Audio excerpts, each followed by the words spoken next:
My customer came to me, they wanted this technology solution with SAN, storage area networks. Yeah. And I could have given them what they wanted, but I explained to them, hey, it's not really going to last you very long. So I did this like $1 million upsell.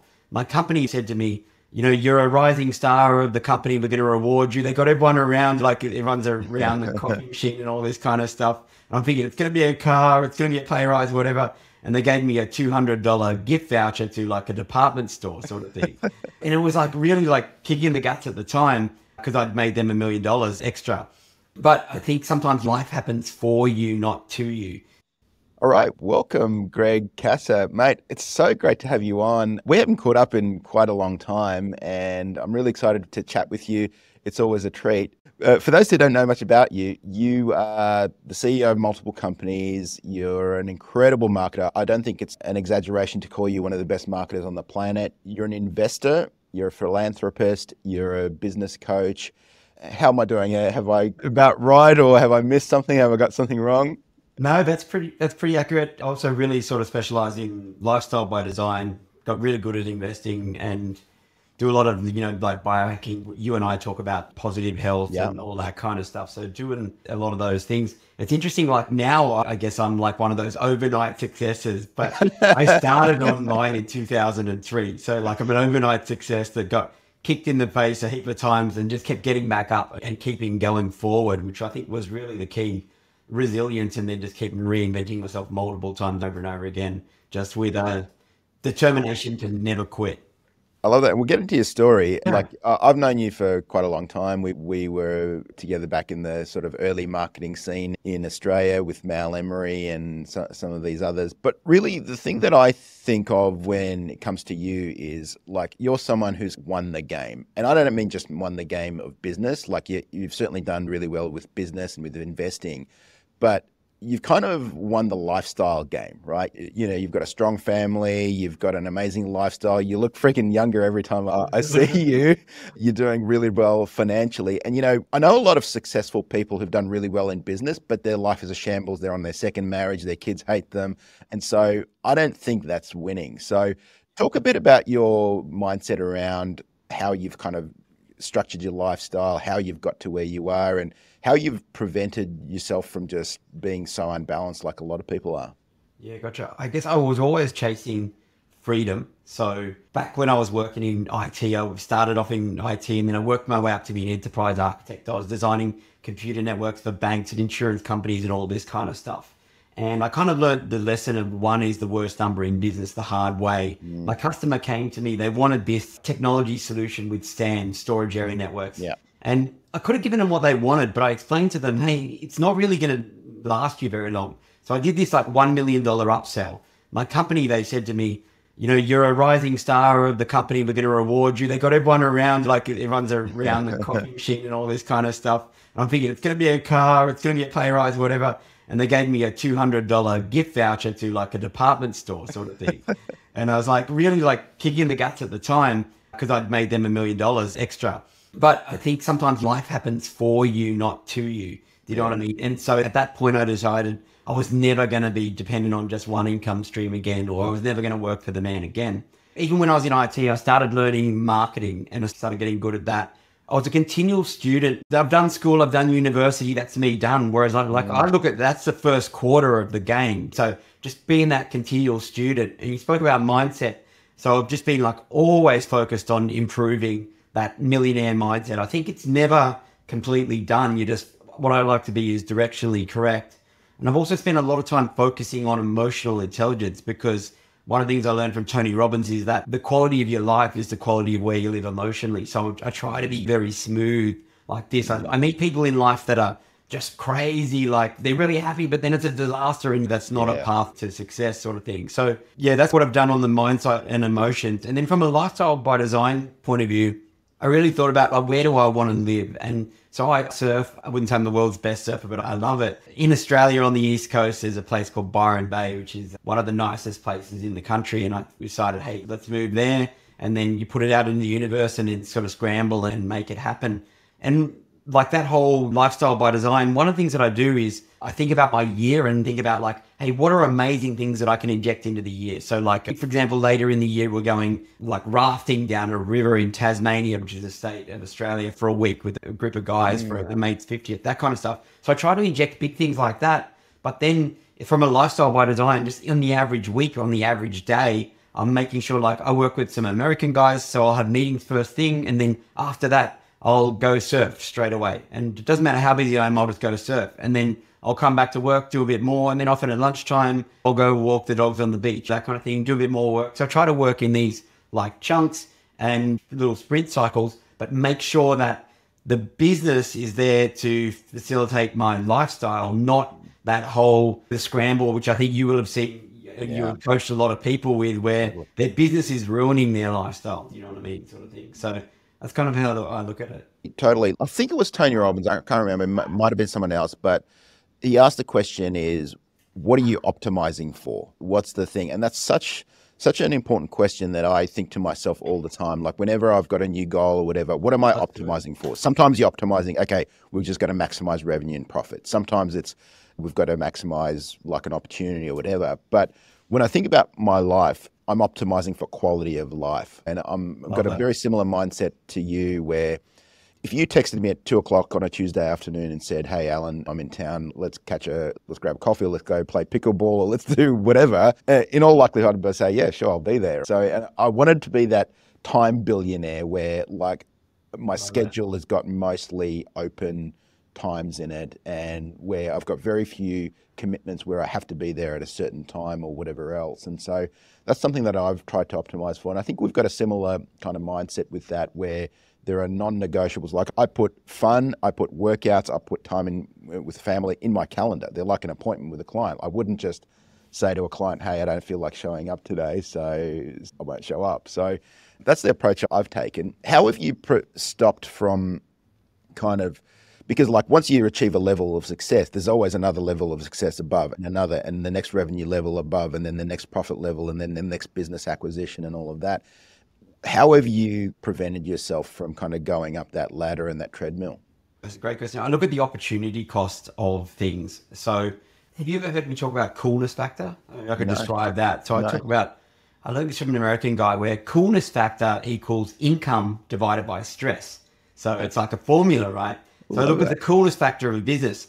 So Allan comes to me with a business opportunity and it's going to make us a great amount of money, but it looks very stressful. My stress is going to go up. So that's going to have a low coolness factor. Or if the income's not very good, like it doesn't look like it's going to make as much money, then that's kind of a low coolness factor. So one thing I do is I look at kind of everything with that like coolness factor. I 80-20 everything. So like what's the 20% of things that are going to give us 80% of results?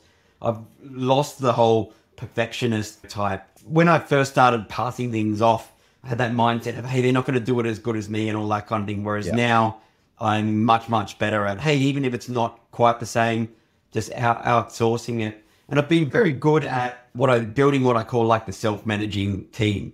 So one of my business partners, Marco, we're like in a boat in Mexico, Cancun. And he goes to me, you're the only guy I know who runs like 3 or 4 companies and who doesn't do anything. I said, I think that's a compliment. He goes, yeah, no, that is a compliment. How are you doing that sort of thing? So I've just got to, build a whole sort of like framework about how I get people around me to do stuff without me having to do everything. And it's kind of got like built check and balances in. Because if you look at someone like Richard Branson, the amount of companies and stuff that he's running, he can't be involved in all that. So there's that concept of leave a general behind. If you've got a business unit or it could be a company or whatever, like who's the general that you're going to put there? And the key word is ownership. They're going to take ownership and they're going to steer it like as their own baby. And you and I are both entrepreneurs. So like we've done the risky thing of starting your own thing, but a lot of people want to get ahead and they want that incentive, but they might not necessarily have everything that it takes to make the cake rise of starting it themselves. So often we'll do the intrapreneur model. So like saying, hey, Allan, if you take over this, you run this business unit, I want you to own it, treat it as your own, maybe it's sales, whatever. And then we're going to give you a percentage of the action on that piece. And so then you're taking employees and they become that ownership mentality. So that's been a big part of like freeing up my life. And then also the way that I run like meetings and teams. So I've got multiple teams, and every team has a team leader. And then ultimately, there's a number two. I did at the army is like a saying number two on the gun. So like if the machine gunner falls over, someone else can pick up and run with it. So every team has like a number one and a number two. Yeah. And then meet with every team. And at the start of the week, and we all agree, hey, this is where we're going this week. This is what we're going to do.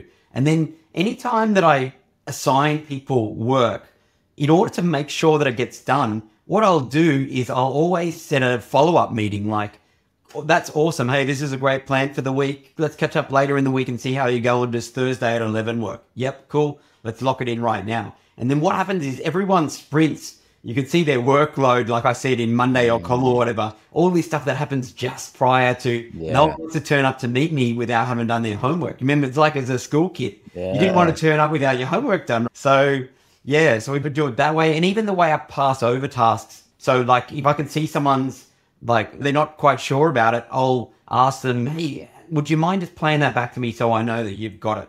And that kind of thing. And then I also use languaging like, are you right to take this, run this and own it?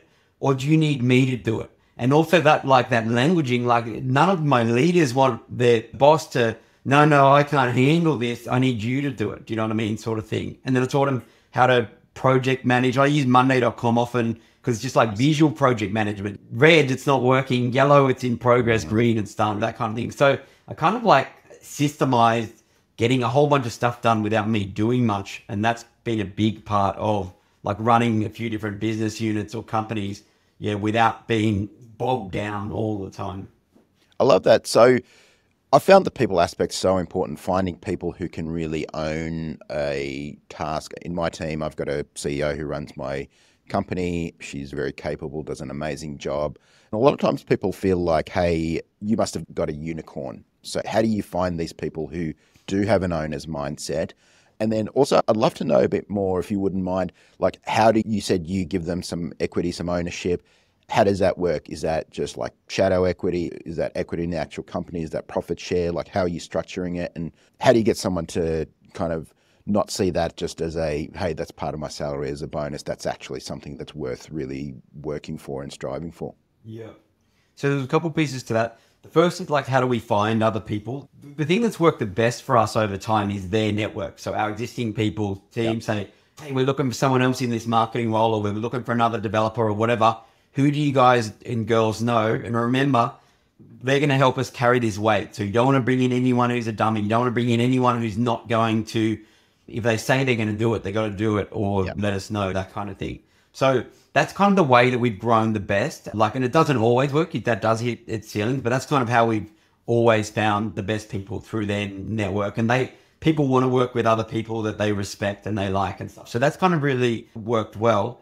So often we don't do like equity as far as the shares on the cap table, because it gets complicated with all the vesting schedules and all that kind of stuff. Although one time we have done an employee pool, which was like 1% of the company, and the longer you were in and all that kind of stuff. But part of what I do is I'm a coach as well. I've prescribed this exact same medicine to like 30 different companies, and the medicine always worked. Okay. And that was like figuring out like, what is the actual result that you want the company to get?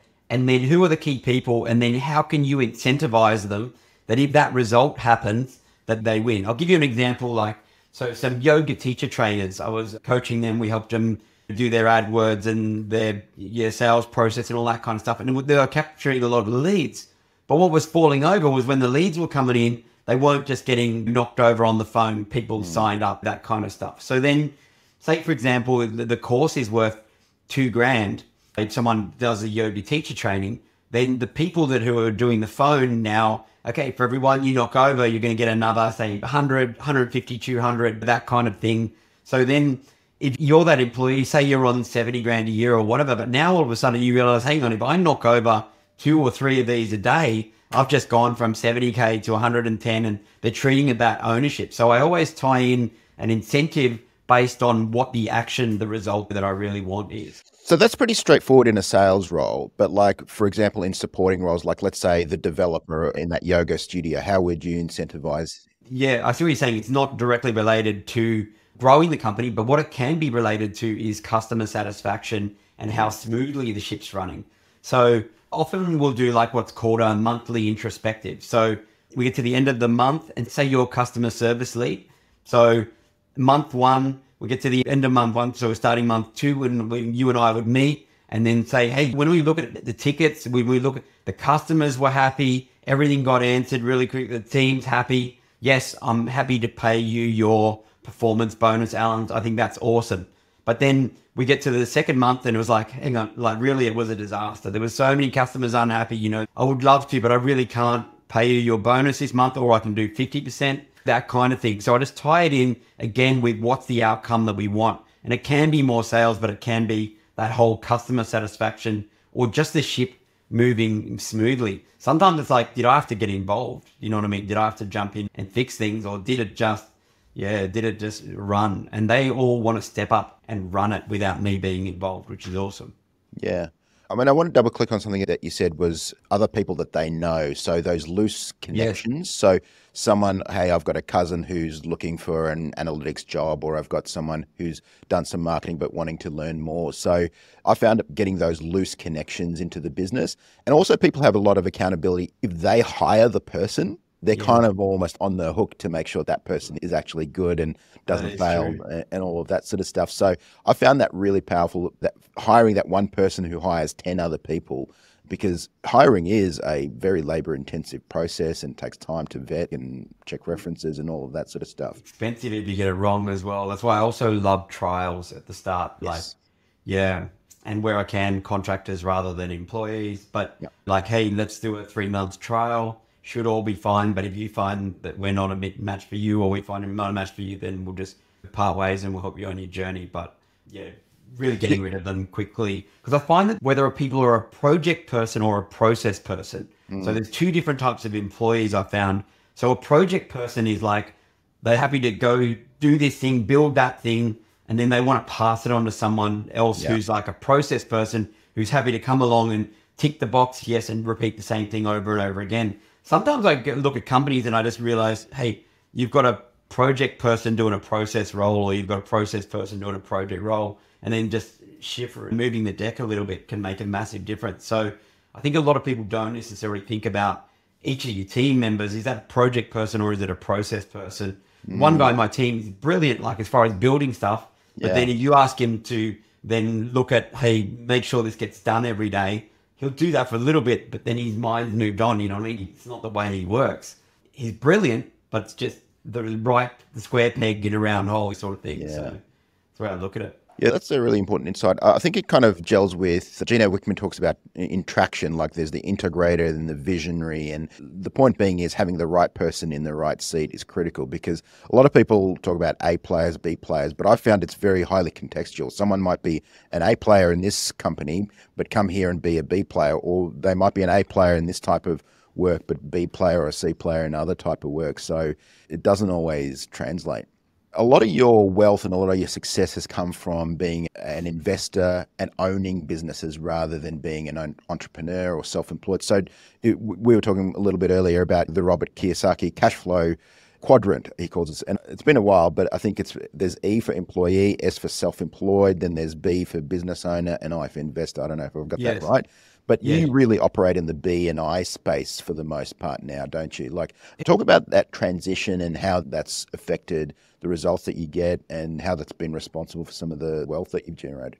Kiyosaki cash flow quadrant, like, I think to know and not to do, I was really guilty of that. So I knew that I should be investing, but for a major part of my career, I was just trying to get my business, sales, marketing black belt. You know what I mean? There's no official black belt, but you get to a high enough level of skill that you attract things around you. So, but now I look at it as far as a dual black belt. So I want to be a business, sales, marketing black belt, but I also want to be an investing black belt. And I think if you can get 1 + 1, they kind of equals 3 in that case.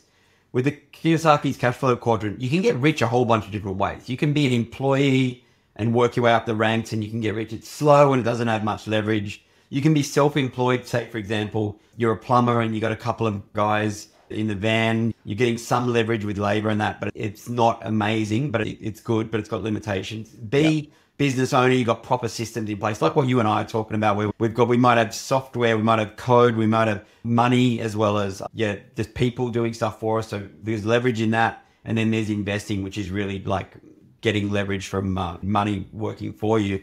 If you look at nearly every billionaire in the world, they're the same model, which is what you just alluded to before. They're B plus I. So you can get rich as an E plus I, employee who's an investor. You can get rich as a self-employed who's also an investor. And you can get rich as a business owner who's an investor. And that's really the strongest formula. So nearly every billionaire in the world is what I call a B plus I. So I did a whole bunch of different investing over time. I was into shares for a little bit. I was into property for a little bit, but I wasn't like really kind of amazing at any of those. So my specialty really has been crypto. So back in 2017, I really got it. So I really understood Bitcoin, and I've always been an internet architect, Allan. I've always been able to figure out things before most people. So like I knew podcasting was going to be big, blogging was going to be big. That's just examples, that kind of thing before they were mainstream. And then, but with Bitcoin, I figured out, hey, this got this like scarcity. There's only ever going to be the 21 million supply. As more and more people want it, the price is going to go up. And then it does this halving, which is written in the code every 4 years. Yep. They halve the supply and all that kind of stuff. And so it's actually the greatest example of supply and demand that I'd ever seen. And so I went pretty hard at it back in 2017. And then at the time, a lot of people laughed at me. And I was trying to help other people. Hey, I can really see this is where this is going. A lot of people laughed at me, and so I just sort of went underground a little bit with it. Okay, people not open to it, they don't want to learn it, that kind of stuff. But then over time, I was able to string together multiple cycles. And then, do you understand? I know you will, but a lot of people may not understand. Bull cycles is where it's going up, and it's really like an upward trending. Yes. It's a popular, happy market. And then there's bear cycles where it's like really like down, and people are saying this thing's dead and get out and all that kind of stuff. What most people do is they time those exactly wrong. So they're jumping on as it's going up near the top. And I've made this mistake as well. I'd love to say that I never did. Sure. But what I do now is I'm fully counter-cyclical. So what I'm doing is when everyone else is crying, I'm buying. When the market is at the bottom, I do what's called dollar cost averaging. So you never know exactly the bottom of the market, but you can tell it. And I can tell you how I know that as well. But so I'm just like buying when I think it's roughly the bottom, and then I'm selling when I think it's roughly the top. And then most people can't handle their emotions and can't, like what I call, zoom out and string together multiple of these cycles. Because if you can say you got 10 grand to invest, if you go through one crypto cycle, which is 4 years, you can turn like a 10 grand into 100, for example. Like a 10x in a crypto cycle is not unusual. But if you think about shares, it's kind of completely different. That you might get 10% a year in that versus like a 10x in this cycle. But then if you can go from 10 grand to 100,000 in the next cycle, you may go from 100,000 to like 500,000 or 100,000 to 1 million sort of thing. And then if you can do another cycle again, you may go from 1 million to 5 mil or 1 million to 10. So the more of these cycles that you can string together, basically the crazier the math gets. And so I actually found that while I started off and I was doing well from business, later in life, I've actually built more wealth that I've kept and more net worth, if we call it that, from the investing side. But so I encourage people ideally to learn as much on the investing side as you do on the business, sales, marketing side. And is crypto the main thing that you invest in, or do you invest in businesses, or what else? No, I'm not investing in businesses at this stage, but I'm maybe down the track. What my goal is to build wealth in investing and then like park it into property. So we were talking about lifestyle before. My lifestyle goal that I'm working towards is I'm going to buy a farm sort of late next year, because I know the crypto market will top out in 2025, say roughly mid to late 2025. So in 2025, I'll be exiting each month and turning that into cash. I'll park some of that in property. So I'm going to buy a farm. I grew up riding motorbikes and like horses and all this kind of stuff. I've got teenagers and they want to do the same sort of lifestyle as dad. So we'll do that. And then it'll kind of be boring for a while the market's down. And then when I know it's roughly at the bottom, I'll be then buying back in and then kind of repeating, because effectively I've figured out how to win the lottery every 4 years, which is not a bad skill to have. How are you winning the lottery every 4 years, and how are you picking those up and down cycles? Yeah. It depends how ninja you want to go. But I can tell you the key to getting rich with crypto. It all comes down to one thing. You got to understand the Bitcoin 4-year cycle. And then, so this is a cycle that it's repeated 3 times and it's in the 4th one now. And it does this halving event, which is what's going to happen next month. where it halves the supply of new Bitcoin coming out. So at the moment, the network creates 900 new Bitcoin a day. And as of April, for the next 4 years, it'll create 450. And so what happens is at this part of the cycle, then basically goes crazy, because if you think about it, say, for example, if you take petrol, so fuel, what's going to happen if there's still massive demand for it, but they halve the supply of new petrol, right? The price goes up. So it's like alien level smart, how smart the whole thing is that builds this demand into it all the time. There's a lot more to it than that. But what I do know from what I did was I studied the last 3 cycles and I mapped them out. Okay, from that halving, when was the top? And then from that halving, when was the bottom? And then I mapped out like those 3 exact cycles. And if you do that, then it kind of shows you that, hey, they've actually nearly all been exactly the same.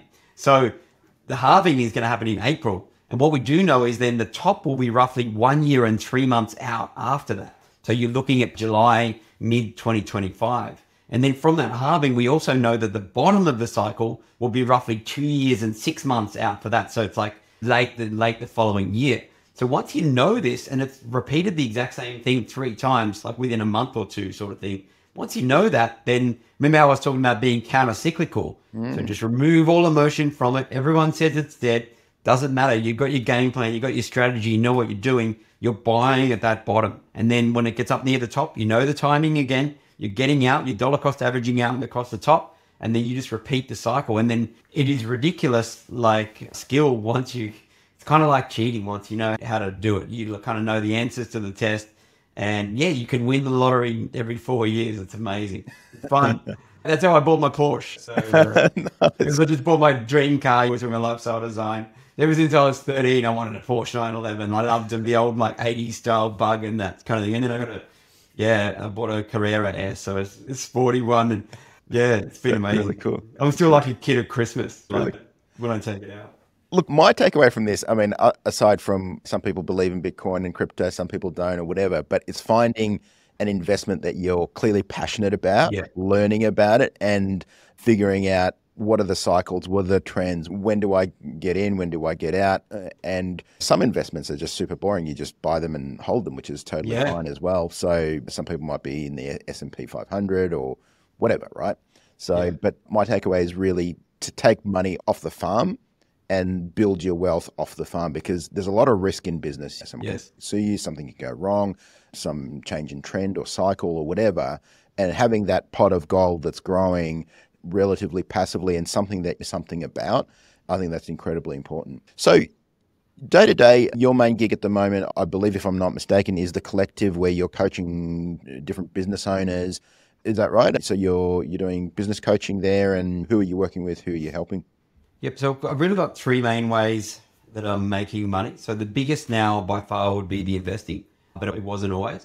The second biggest would be a series of travel companies that are in the US and Canada that I'm a part owner in. So I manage like marketing teams and dev teams. And then the third biggest one, the one you spoke about before, Collective Mastermind.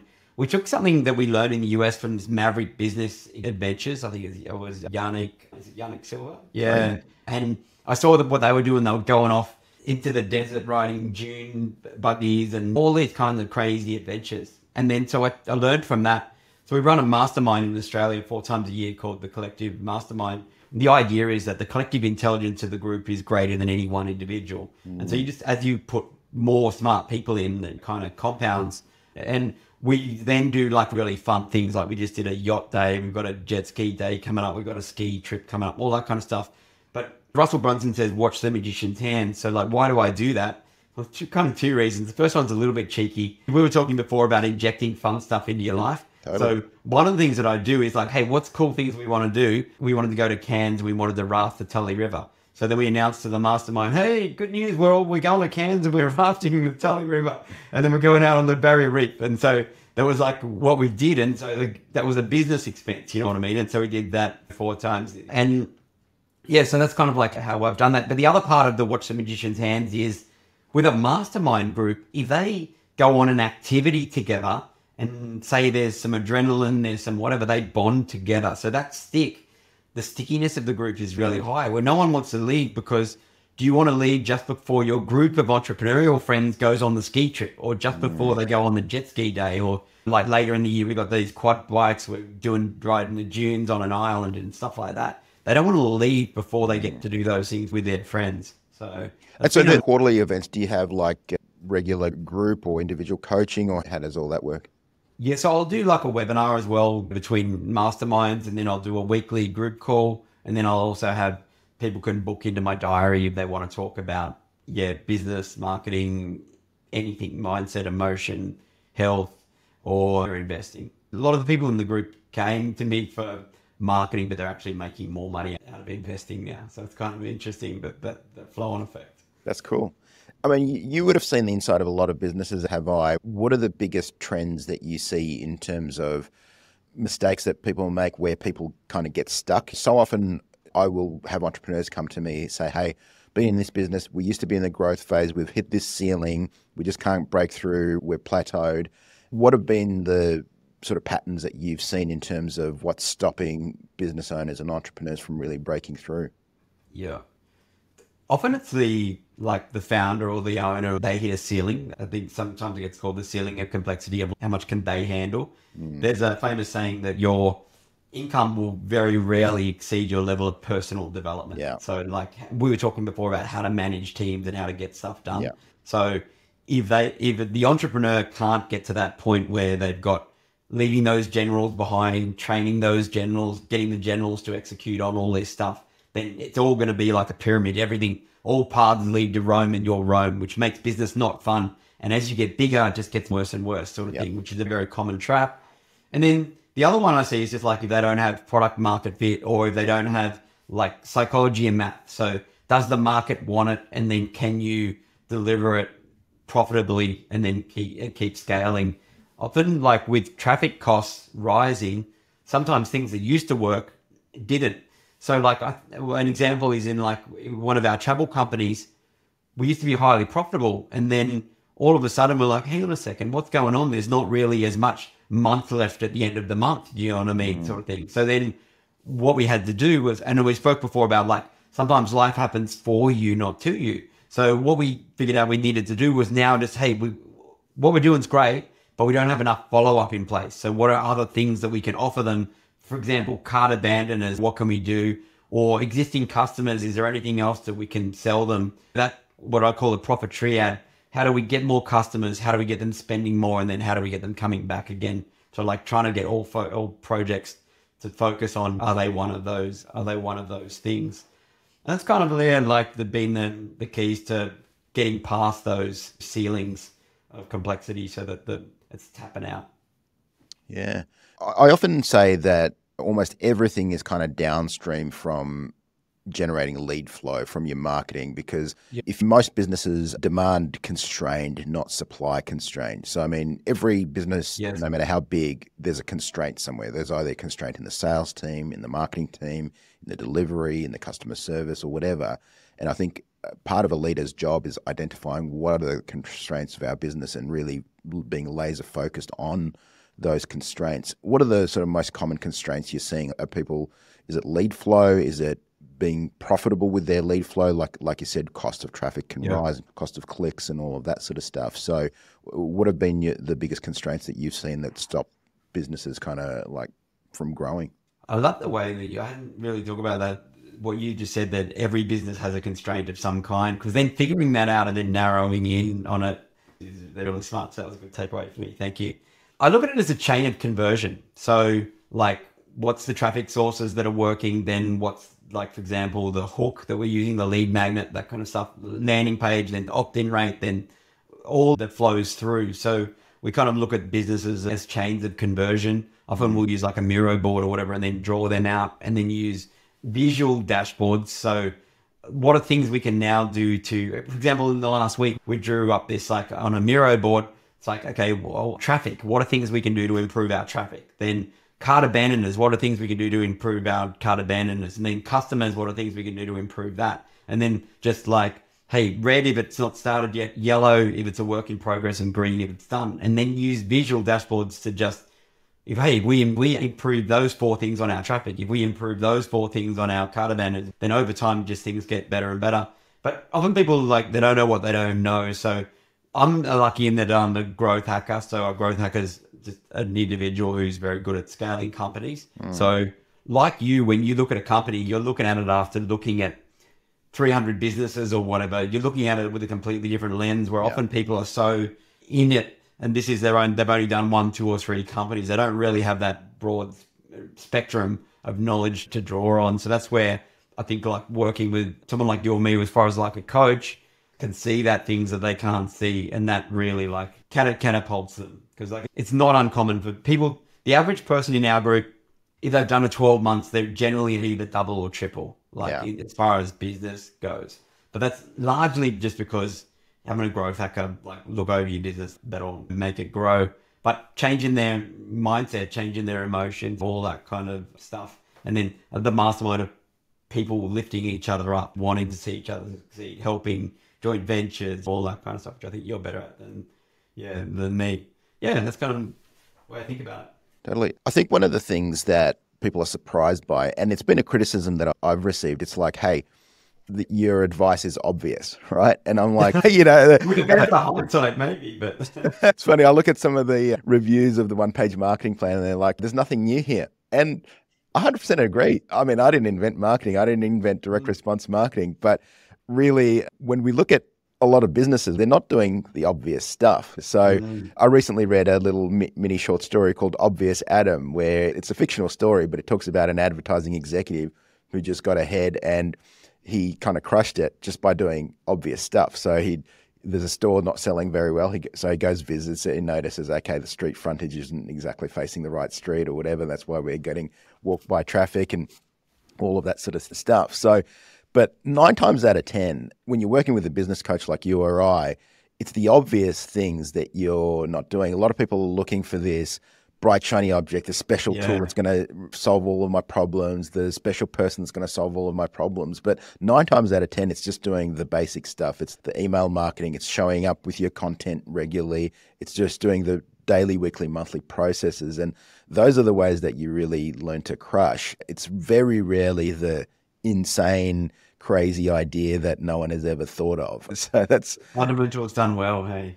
That's it. Yeah. That's it. Let's switch gears for a bit. Walk me through a typical day, because I feel like a lot of people, their success story sort of goes like this. I was broke, I struggled for a long time, and boom, now I'm super successful, made a lot of money, and there's not a lot of discussion around what it takes to get there. And in my experience, the key is how you design your day, right? Because the day is the basic unit of the week, and then the week is the basic unit of the month, and the month informs your year and how that goes. So what does a typical day look like for you? How much do you work? How much do you set aside for other stuff? And yeah, I'd love to hear that.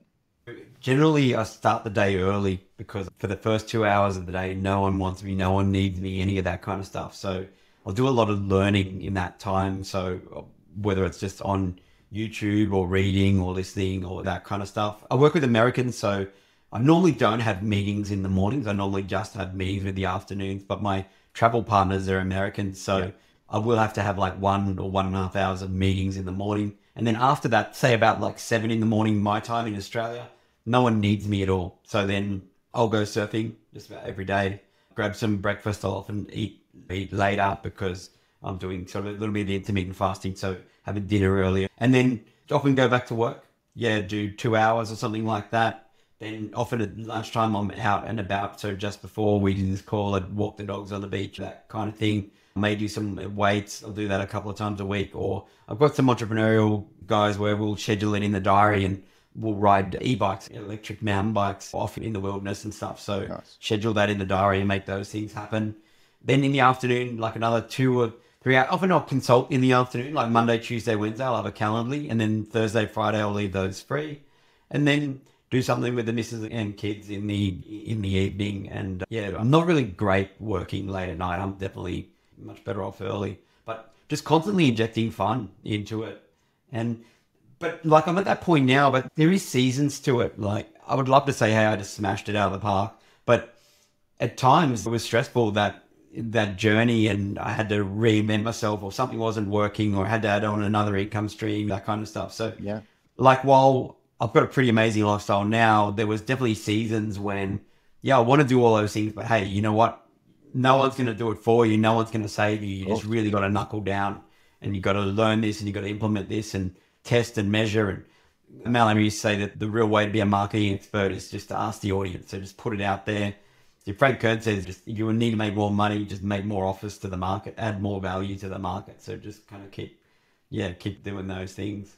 But life's pretty fun now. So that's awesome. I think that's so important to kind of vary your day, inject a lot of fun into it. And then really from what I've seen, and like you said, it's very accurate. You have seasons. Like, for example, I spent a year just really knuckling down, spent a lot of time on editing, spent a lot of time on writing and all of that sort of stuff. But generally my day to day, I might work 4 or 5 solid hours in terms of work, but then I've got time to exercise, I've got time with family, I've got time to go for walks, I've got time for all of that. And in fact, I find that a lot of my best ideas, that's the most productive time. Like when I look at what are the ideas that generated massive leverage for me and big revenue and big wealth, it's not the time that I was glued to the computer and going through emails and handling issues. It's when I had an idea about something that I was doing, when I was reading or when I was working out or when I was walking through the forest or whatever. And I find people don't have enough of those blank sort of white space times. They're always plugged into something, listening to an audio book at double speed or whatever, or got meetings on or whatever. They're scheduling every part of their day. But I found those times are the times that have been the most valuable for me, like literally in terms of finance and revenue and all of that, as well as just from a peace of mind and a peace point of view. Yeah, love that. Just time to stop and think. I also schedule in like thinking weekends. So it might be, ideally I do it every quarter, but sometimes it'll only be 2 or 3 times a year where I'll just go to like a hotel or a cabin or something like that by the beach and take my surfboard, take my e-bike, and then just stop and think, and I have nothing that I have to do for 2 or 3 days. Generally always come away like from something like that, or going to business events where there's other high level marketers. So you and I could be having a coffee or whatever, and then you say one little throwaway line and then that's like, oh, hang on a second. So that iron sharpens iron. I love hanging out with other smart marketers, other smart business people as well, for that to just constantly, it lifts you up, but you get new ideas and new inspiration, something that's working in one different industry that you can then apply to what you're doing. It makes all the difference. The other thing I'd like to finish off with is, what are you doing from a health perspective? Because I used to feel like, hey, health and business are 2 different things, right? So there's your health, there's great if you want to get buff or whatever, and then there's your business life. I used to think of them as 2 different things, but you know, a few years ago, I sort of had my midlife crisis. I was overweight. I wasn't doing very well in terms of health-wise. I was eating a lot of crap. I wasn't exercising, and I was still doing okay business-wise, but it was just a struggle. It felt like pushing uphill all the time. The output was pretty mediocre and all of that. And now I find just health just drives everything. If you've had the right sleep, the right nutrition, the right movement in your life, it just makes a huge difference. And like I said in the beginning, you look younger every time I see you. You must be doing something cool. Are you on like a Brian Johnson biohacking thing, or like, what are you doing? I do some biohacking, but first of all, I think you're 100% right. And your story is similar to mine. Like, I was not always in shape. I grew up in a traditional Maltese family. And so the things that I learned when I was young, I didn't even know that I wasn't eating well. Like, here, have this pastizzi, here, have this, you know what I mean? Like all these different things, like, that just really weren't good for me. And then what happened was my mindset changed as far as like, hey, I'm no longer going to be that guy. As far as part of success, am I really like ultra successful if I'm overweight, dragging myself around, can't keep up with my kids, that kind of thing? So then I really look at it, the body as a vehicle, and I've got to get it in as pristine a condition as I can. And so I look at this as kind of like multiple different pillars. Like from a nutrition point of view, I definitely changed the way that I eat. So if you think about the supermarket, I'm not spending much time on those middle aisles of, you know, all this processed junk. This more kind of like more what your grandmother or your grandfather would eat, more fresh stuff. So I'm largely plant-based. So vegetables, fruits, that kind of stuff with protein, so meat, etc. So eating that way, cutting out on like a lot of the snacking. Like if I want a snack, I might have like nuts at my desk or something like that, rather than be eating a whole bunch of rubbish. So it's kind of changed that way. I built exercise into what I'm doing. So like I surf every day, I got the e-bike, and then I'm also doing weights a couple of times a week. I don't go to the gym just from a time point of view. I've just got dumbbells and a little bench, and that's all that I do. And that was enough to help me get muscly. But changing the mindset was the main thing. I think what I call it is like being directionally correct. So I'm moving in the right direction. Say, for example, I'm on the road. Like today, I've got to travel for a couple of hours. I'll probably have a burger on the road. Is that good for me? No, but like if it gets me there, then that's fine. As long as I'm directionally correct most of the time, it doesn't really matter if I'm 10% of the time I'm eating rubbish or whatever. Yeah. So that's the way I look at it. Otherwise, you'll see people, hey, I did this diet and then I did that diet and that diet. It's a lifestyle, not a diet. And then I learned a lot about as well hormones. So for males, as we get older, so I'm nearly 50 and testosterone drops off as you get older. So I really learned that there's a massive correlation between your testosterone levels, both for females and for males actually, and how well you feel. Yeah. So if you go to a normal doctor, they'll give you, and you do the full bloods, they'll say, oh, your testosterone's normal for your age.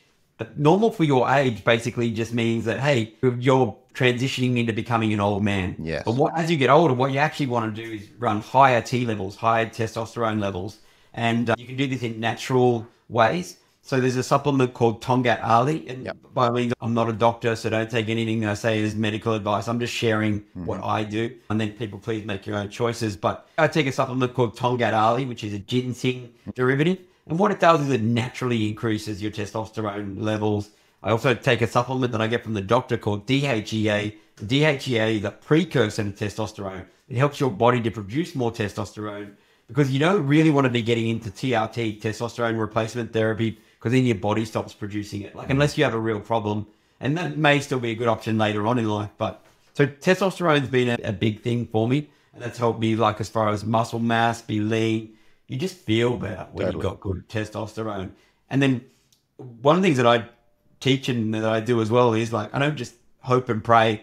I've got a really good proactive health doctor and she understands biohacking as well. And I do bloods regularly. And so I get feedback and then I know, because if you think about it, like all your levels, sometimes you see people who just like really got no energy and they don't know it's because their iron's down or because whatever. So you can get all those levels up. So I don't just guess. I really like work off blood screens and stuff. And then I do other supplementation as well. So to change the way that my cells age, I found that you don't really have to age at the same rate as everyone else. So the main big one that I take is NMN. So N for Nelly, M for Mary, N for Nelly. It's got a long scientific name. I learned about that from David A. Sinclair, who's the leader on Harvard Medical School in the anti-aging division. And basically, like it just changes the way your cells age. Like we got an old dog. He's a border collie. He's 13 years of age. He's on the NMN. When he's not on the NMN, his hair is like a wire brush and it's grey. And then when he's on the NMN, you can literally see it run down his spine. His hair will go black again. And then all the rest of his hair will go black again. And then it will go soft. And if he's not on it, like Jules and I went away and the kids were looking after the dog for a week and a half. And I got back and he was going grey. And I said, you guys didn't give him his medication. And then they didn't deny it. They said, you didn't know we didn't have it. I don't know, it was in the fridge. They just didn't find it and they didn't think it was important. But in a week and a half with the dog, he'd started to age again. So it's kind of like, it's really visual with the dog. If you've got an old dog, like NMN is amazing. Right. And then there's another thing I take, which is called resveratrol, which is like the best bits of red wine. And it's kind of like an antioxidant. It just protects you from your Western diet. There's a whole bunch more things that I do, but that's kind of like a lot of the 80-20. And it really is life-changing. I find you can be living with 10 or 20% more energy than the average folks as you age. I totally agree. Yeah, I mean, I've done a lot of the same things. I haven't gone down NMN or resveratrol, but I do fast every day. So my first meal is usually about 2 p.m. each day. So I eat in a pretty short window. I lift weights as well.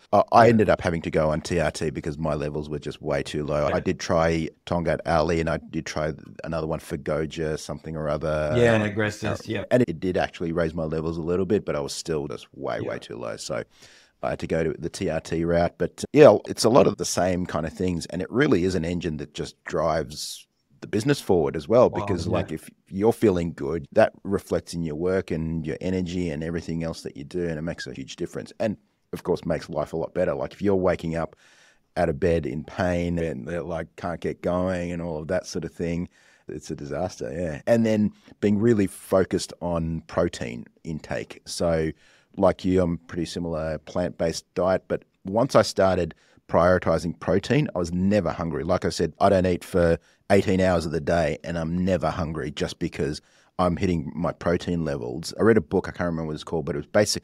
The upshot was your body will keep craving food until it hits the protein level that you get. So yeah, most processed food and stuff like that, they've got very little protein, very little fiber, and they're the two things that'll make you feel full. So if you eat stuff with a lot of fiber, which is plant-based stuff, and if you eat protein, you'll never feel hungry. And that stuff doesn't have to be super high calorie either. But so yeah, that's some of the stuff I've done, and it's basic stuff. But like again, similar to what we said earlier, like people look for kind of crazy answers to things, but a lot of times the answers are pretty simple. A lot of times it's just doing the obvious stuff. Yeah, and if you don't do this, you kind of know what's going to happen over time. You're going to become an old man or old woman. That's it. And the traditional medical system is basically setting you up to fail. Like pharmaceutical companies, they make money out of us getting old and fat, and like that's their cash cows sort of thing. So you got this health span and your lifespan, and ideally you want to, the health span's like how long you're healthy and good for. You want to keep that. Kind of, in a way, try and lock in the age that you're at so that you're not. And the younger you start this stuff, like if you're in your 30s, you're winning the game if you can start doing some of these things earlier. Then, but it's never too late, 40s, 50s, 60s. They used to tell like grandma, you just sit there and like put a blanket on her and that kind of stuff. But that was the worst thing you can do for her. Like now they got grandmas with little dumbbells and that kind of stuff, because the more muscle you have and the stronger you are, the better that you're going to age. The other mindset shift I had was like, I used to feel like, hey, it's my doctor's responsibility to make sure I'm healthy or whatever, right? And the mindset shift of, no, this is my responsibility and I've got to be on top of it all. And just really understanding how the medical system works, just because the doctors are designed to be reactive, unfortunately. And that's the system. It's not because doctors are bad or evil or whatever. That's the system. That's the education that they've gone through, and that's just what it is right now. So if you want to be proactive, that's got to be up to you. Even when you hire a biohacker or someone else, you're still got to be driving that whole process. And similar to you, I do bloods pretty often to figure out how am I going, what are my levels, and all of those sorts of things. But that mindset shift of, hang on, your health is your responsibility. It's not your doctor's responsibility or your naturopath or whoever you're seeing. That was a big shift to me as well, because no one's coming to the rescue. They'll give you pills or whatever, but that starts you down a spiral that you really don't want to go. Love it. No one's coming to the rescue yet. So if you're waiting for the knight in shining armor to ride up on its horse and save you, maybe waiting there a while. You're going to be in for a rude shock, yeah. And like lead flow is kind of like almost everything is downstream from lead flow in a business. Or everything in life is downstream from your health, how you're feeling, how you're getting up, how you're showing up for your family, for your business, for your team, for everything. Makes a huge difference. Absolutely. We're so in sync in so many ways, which is actually probably the evolution of the entrepreneur, because you were similar to me. Like you were real focused on like business, but we let our health go. Totally. And then over time, we realized, hey, we've got to get our health, and that really helps business and it helps life. And it's a very common journey. Yeah, we have had a similar journey, and we both started in tech and then we got into marketing. And so we have had a pretty similar journey. So it's cool to connect with you. We've got to connect a lot more often. Greg, thanks so much. You've been a wealth of wisdom in many different areas. And I find that with some of the smartest people that I connect with is they know a lot about a lot. And you certainly fit that bill. Where can people find you? How can people connect with you? What's the best way? Yeah, so collective.com.au is best website for me. And that's kind of it. I do Facebook Messenger, stuff like that. Perfect. All right. We'll have all those details in the show notes. Thanks so much, Greg. Talk to you soon.